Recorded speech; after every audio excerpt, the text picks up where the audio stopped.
C'est la troisième étape de toute stratégie globale en marketing digital, analyser ses résultats. Donc maintenant que ton site est en ligne, on va aller installer des outils de tracking pour suivre les résultats et les performances de ton site web.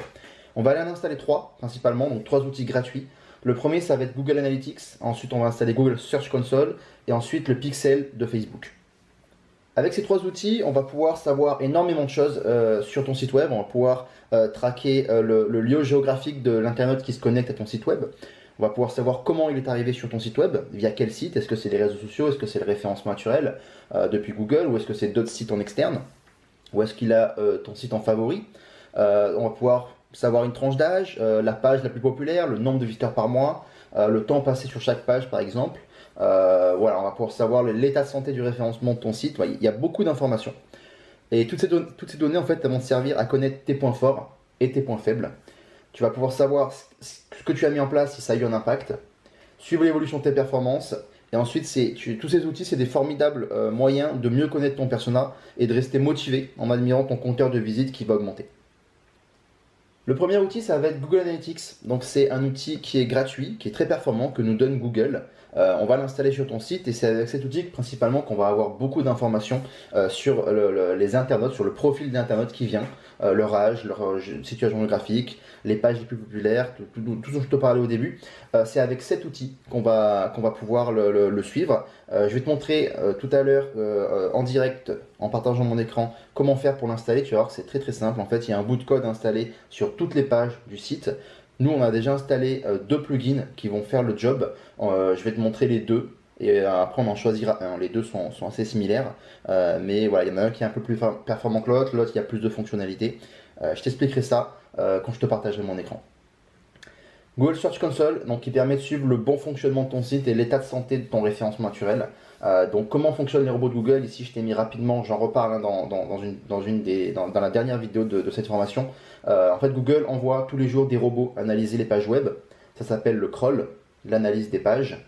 Ensuite il va vérifier que les pages correspondent aux critères de Google et ensuite il va les indexer dans son moteur de recherche, ce qu'on appelle l'indexation. Avec cet outil, tu vas pouvoir vérifier ton indexation, combien de pages sont indexées dans le moteur de recherche, et vérifier que toutes les pages que tu as publiées, elles sont bien indexées. Si elles ne sont pas indexées, c'est qu'il y a un problème, et là du coup il faudra aller chercher les erreurs et pourquoi il y a un problème. Et l'avantage de cet outil, c'est qu'il t'envoie des notifications par mail dès qu'il y a un problème sur ton site. Donc tu peux réagir très rapidement. On va l'installer très facilement. Une fois qu'on aura installé Google Analytics, on va lier les deux, et du coup l'installation se fera en même pas 2 minutes. Ensuite, on a le Facebook Pixel. Donc là, on rentre vraiment dans une technique très avancée. Pour avoir navigué sur beaucoup de sites, j'ai quasiment jamais aperçu le Pixel installé. Il est vraiment présent que sur des sites de grosses boîtes qui travaillent vraiment leur web marketing. Le Pixel Facebook, en fait, c'est simplement un bout de code, exactement comme Google Analytics, qui récolte des données sur les internautes qui naviguent sur ton site. Et toutes ces données, tu peux les envoyer à Google Analytics, mais tu peux aussi les envoyer à Facebook via ce Pixel. En fait, ce Pixel, c'est simplement un bout de code. C'est le nom qu'ils leur ont donné. Et avec toutes ces données que tu récoltes sur Facebook, Facebook, ils ont la plus grande base de données au monde. Il y a des milliards d'utilisateurs qui sont inscrits dessus. Et toi, après, tu peux faire de la publicité Facebook avec. C'est très technique, mais c'est également très puissant. C'est pour ça que je ne m'attarde pas dans cette première formation sur le Pixel Facebook, mais je t'en parle dans la formation de niveau 2. Maintenant, je vais te partager mon écran pour aller installer tout ça. Donc pour installer Google Analytics, je t'ai mis le lien dans le fichier annexe, ou sinon tu tapes simplement dans Google Analytics, tu arriveras sur la solution en ligne de Google. Pour te connecter, ici tu te mets connecté, il te faut un compte Gmail. Tous les outils de Google, il va falloir de toute façon que tu aies un compte Gmail pour les utiliser. Une fois que tu seras connecté, tu arriveras sur cette interface. On va te demander de rentrer ton site web. Donc le nom de ton compte, donc moi c'était, le nom du site c'était Play Again, donc c'était un site de test que j'ai créé il y a longtemps. Le nom du site, je vais mettre le même. Donc ça c'est vraiment le nom du compte, c'est pour s'y retrouver à la fin, hein, pour savoir un petit peu, parce que si tu as plusieurs sites, c'est important de bien savoir quel est le site. L'URL du site, on est là, hop, moi je vais coller celle-ci, j'enlève le HTTP. Toi du coup ton site sera en HTTPS, donc il faudra mettre là HTTPS ici, d'accord? Voilà, catégorie sectorielle, on s'en fiche un petit peu, on va mettre arrière divertissement. Le fuseau horaire, donc nous on est en France. Ok, on descend, on dit obtenir un UD de suivi. Là c'est les conditions d'utilisation. Ok, on va valider. Voilà. Ok, première étape terminée. On a installé ton site sur Google Analytics. Donc là, tu as une idée de suivi. Donc en fait, c'est ce bout de code qu'il va falloir installer sur toutes les pages de ton site. Maintenant qu'il est installé sur Analytics, on va le lier à ton site. Donc installer ce bout de code sur toutes les pages de ton site. Donc ça va être très simple. On va retourner dans le back-office de ton site. On va aller ici dans Extensions. Ok, donc là j'ai toutes mes extensions que j'avais installées tout à l'heure. On va parler de ces deux extensions là, Google Analytics Dashboard for WP et Google Analytics pour WordPress par Monster Insight. Je vais les activer si toi tu ne l'as pas déjà fait. Ok. Donc en fait, ces deux applications, voilà, toutes les deux sont très performantes. Moi, j'utilise soit l'une, soit l'autre, tout dépend le client. Moi, j'aime bien la première ici, tout simplement parce que sur ici le tableau de bord, en fait, on va avoir un graphique et pour avoir un suivi des statistiques directement dans le back-office de WordPress. On n'a pas besoin d'aller dans Analytics. Donc c'est des informations, bien sûr il y a beaucoup moins d'informations, mais on a un graphique sur le nombre de visiteurs, le nombre de sessions, on a quand même beaucoup d'informations. Ça permet de gagner du temps et de voir un petit peu chaque jour l'évolution de son trafic. Monster Insight, on l'a pas. Par contre, il y a beaucoup plus de fonctionnalités. Si après voilà, tu crées un gros site e-commerce ou un gros blog, tu as beaucoup plus de fonctionnalités après pour faire de la publicité, pour faire du web marketing derrière. Celui-ci est un petit peu plus puissant. Donc si vraiment ton but c'est de créer un site vitrine ou un site, voilà, un site simplement pour présenter ton activité, ça va pas être un gros site web. Tu peux passer par celui-ci, tu as le dashboard qui est intégré dans le back-office et tu gagnes du temps. Donc la méthode est exactement la même pour les deux outils. Donc je vais te montrer avec celui-ci. Celui-là c'est la même méthodologie. Donc je vais dans Réglages. Là on me demande d'obtenir un code d'accès, donc je clique ici. On m'ouvre un nouvel onglet, là on va me demander de me connecter à mon compte Gmail, donc il faut choisir le même avec lequel on a créé le compte Analytics, d'accord? Moi j'ai créé avec celui-ci. Ok, autorisé. Voilà, et là on me donne le fameux bout de code. Donc je l'enregistre, copier, je retourne dans le back-office, et là, hop, je colle mon code d'accès, j'enregistre. Ok, maintenant voilà, c'est bon. C'est tout simple, ça y est, ton compte Analytics est lié à ton site web. Le bout de code a été installé sur toutes les pages de ton site. Là, tu peux choisir ici la couleur du graphique de ton tableau de bord. Pour te donner une idée, on va aller voir, hop, s'il est installé là, dans Accueil. Alors, le tableau de bord, c'est vraiment quelque chose que tu peux gérer toi-même, ajouter, modifier des éléments. Tu vas simplement dans Options d'écran ici. Par exemple, vue d'ensemble des articles, brouillon rapide, hop, je peux l'enlever. Événements, c'est les communications de WordPress. Je peux l'enlever par exemple. Voilà. Ici, j'ai mon tableau de bord. Hop, je le prends, je le glisse, je le dépose ici. Ok, voilà. C'est ici que tu auras ton graphique. Donc là, forcément, il y a zéro data parce qu'on vient à peine de l'installer. Et voilà, tu pourras savoir sur les statistiques sur les 30 derniers jours en temps réel, aujourd'hui, hier, les 7 derniers jours. Le nombre de sessions d'utilisateurs, le nombre de sessions organiques, donc qui viennent de Google, le nombre de pages vues, le lieu, voilà, tu sais déjà beaucoup d'informations. Pour vérifier qu'il est bien installé, vraiment, pour que ça fonctionne, parce que des fois, il te dit que c'est OK, mais ça peut y avoir des petits bugs. Il y a plusieurs solutions pour le savoir. Déjà, tu vas aller dans le front office sur le site. Voilà. Tu vas aller télécharger une extension Chrome que je t'ai mis dans le fichier annexe qui s'appelle le tag assistant de Google. Voilà, qui est là, qui est une extension Chrome, qui est le petit bouton bleu qui est ici. Et une fois sur le site, tu vas cliquer sur ce bouton-là. Ok, tu vas mettre Enable ici. Et je vais rafraîchir la page. Ok, je retourne sur la petite notification. Et là, il va me dire si Analytics a bien été installé ou pas. Voilà, là, il est passé vert, donc c'est bon. Voilà, là, c'est un petit smiley sur le côté. Si c'est vert, c'est que c'est bon, Analytics est bien installé. L'autre moyen de le voir, tu vas dans Analytics.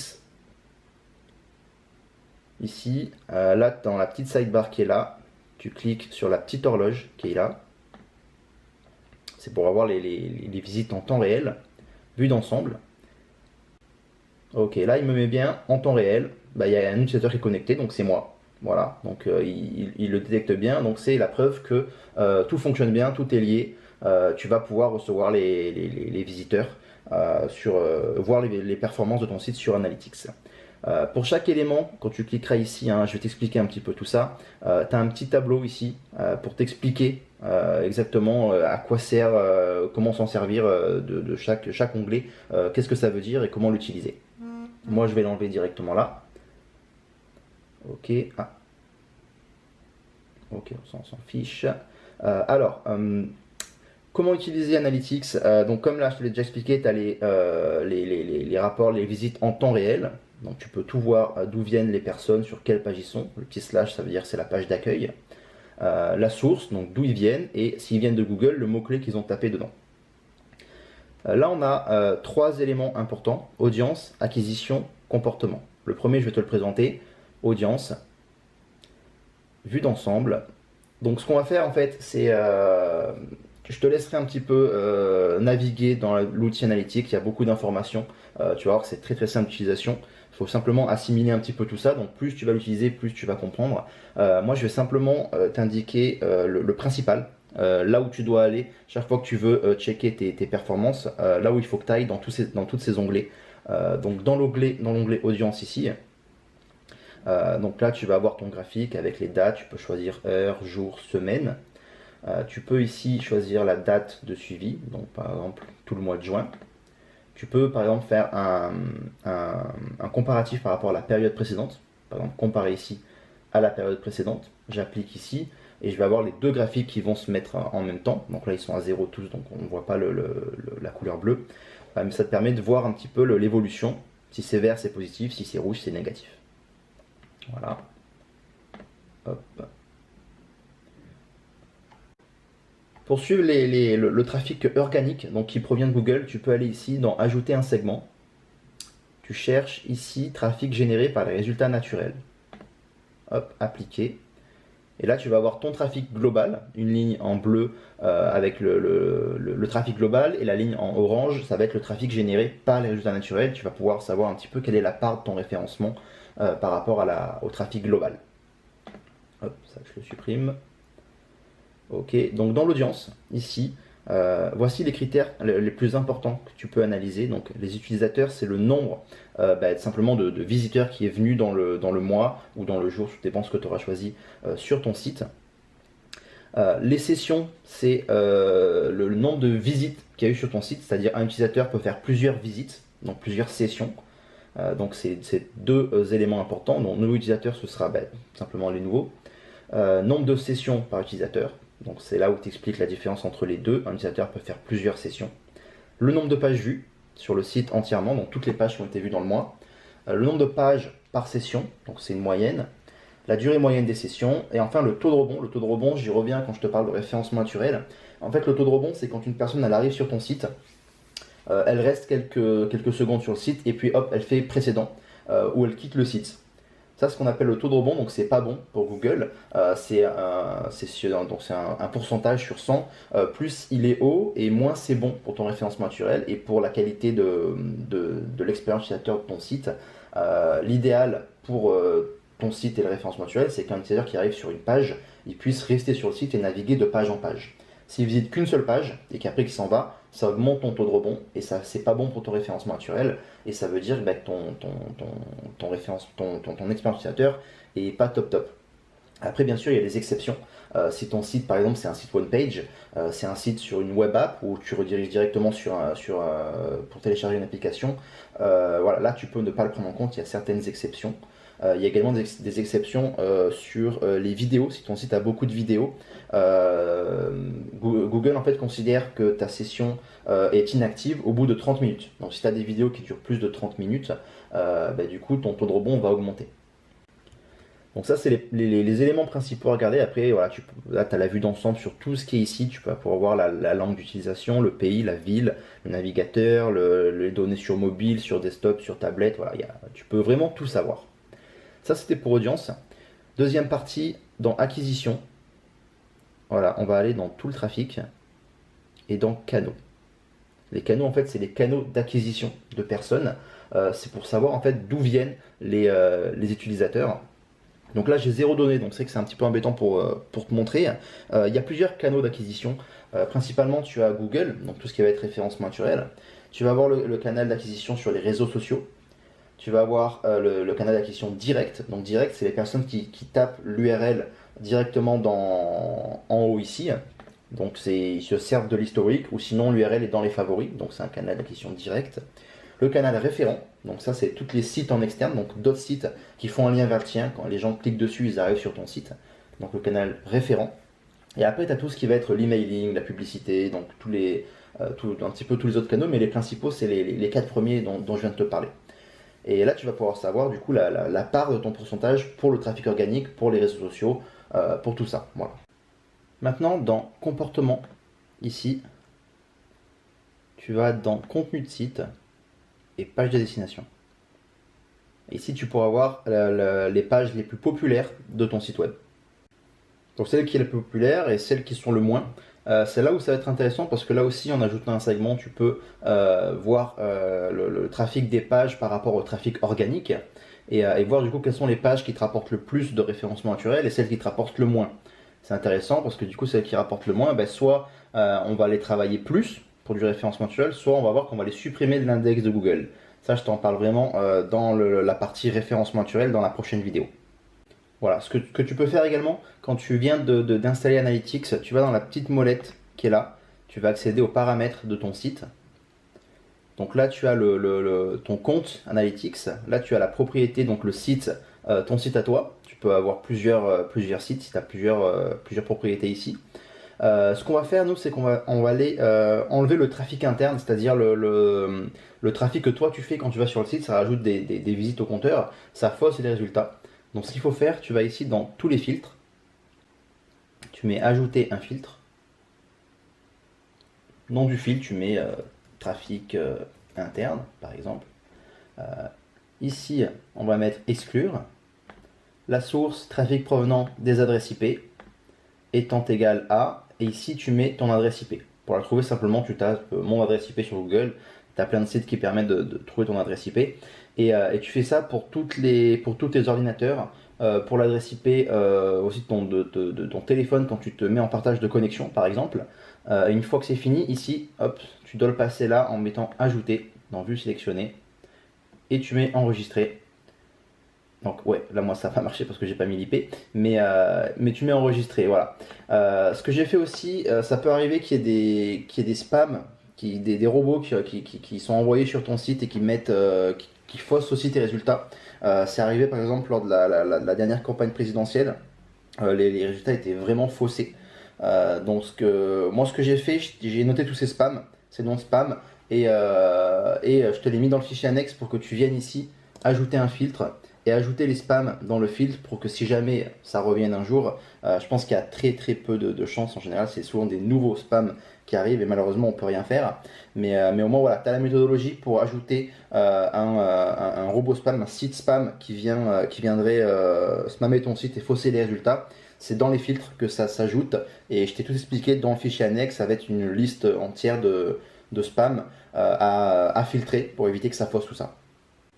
On passe maintenant à Google Search Console, donc le site qui est là. Donc soit tu le tapes dans Google, soit je t'ai mis le lien dans le fichier annexe. De la même façon que Analytics, il faut que tu crées un compte sur Google Search Console et après on va le lier à ton site web. Donc ici tu rentres l'adresse du site, tu mets ajouter une propriété. Et là on va te demander de prouver que c'est bien toi le propriétaire du site, hein. Sinon tout le monde peut gérer un petit peu ton site. On te demande si tu es vraiment le propriétaire, donc tu as plusieurs méthodes.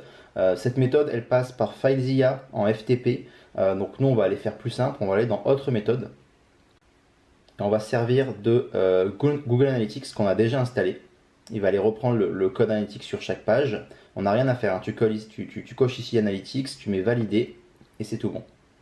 Voilà, donc ça c'est fait, c'est officiellement lié, ton Search Console, Analytics et ton site web.